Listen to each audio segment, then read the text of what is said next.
Assalamualaikum warahmatullahi wabarakatuh. Saya Putri Novianti dari kelas 11 MIPA 1. Di video ini saya akan menjelaskan mengenai hak asasi manusia.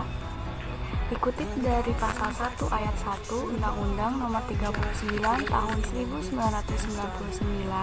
tentang hak asasi manusia. Hak asasi manusia adalah seperangkat hak yang melekat pada hakikat dan keberadaan manusia sebagai makhluk Tuhan yang Maha Esa dan merupakan anugerahnya yang wajib dihormati, dijunjung tinggi, dilindungi oleh negara, hukum, pemerintah, dan setiap orang demi kehormatan serta perlindungan harkat dan martabat manusia. Ciri-ciri hak asasi manusia. Hak asasi manusia bersifat hakiki. Artinya, hak asasi manusia tidak diberikan oleh seseorang atau sekelompok orang, melainkan sudah ada, diterima, serta melekat pada diri manusia semenjak dilahirkan. Hak asasi manusia selalu dibawa dan dipegang oleh manusia, sehingga tidak bisa direbut atau dihilangkan. Hak asasi manusia bersifat universal. Hak asasi manusia berlaku di mana saja dan untuk seluruh manusia tanpa memandang perbedaan wilayah, suku bangsa, ras, status, gender, agama, dan perbedaan lainnya. Hak asasi manusia bersifat tetap.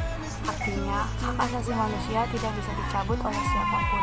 Hak asasi manusia juga tidak bisa diserahkan karena selalu melekat pada diri tiap manusia. Hak asasi manusia bersifat tidak dapat dibagi. Artinya, hak asasi manusia berlaku untuk semua orang dan tidak dapat dipisahkan dari orang tersebut. Selain itu, hak asasi manusia juga tidak dapat dikelompokkan dalam kelompok tertentu berdasarkan golongannya. Karena pada dasarnya hak asasi manusia sama atau setara. Contoh hak asasi manusia. Hak pendidikan. Setiap anak berhak menempuh pendidikan sesuai dengan jenjangnya, misalnya mulai dari SD hingga SMA atau SMK.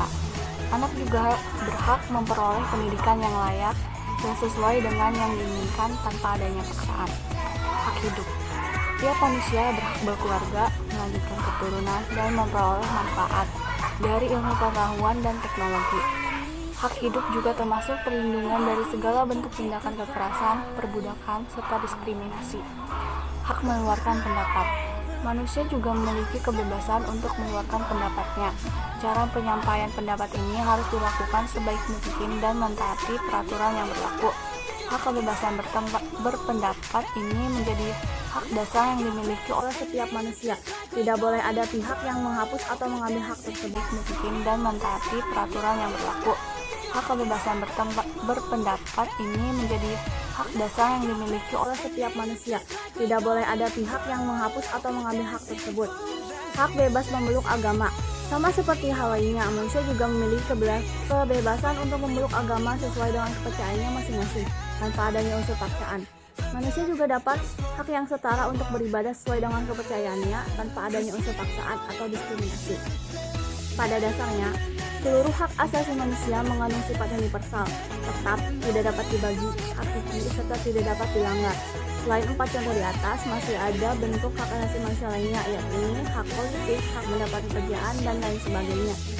Sekian video ini, semoga bermanfaat. Assalamualaikum warahmatullahi wabarakatuh.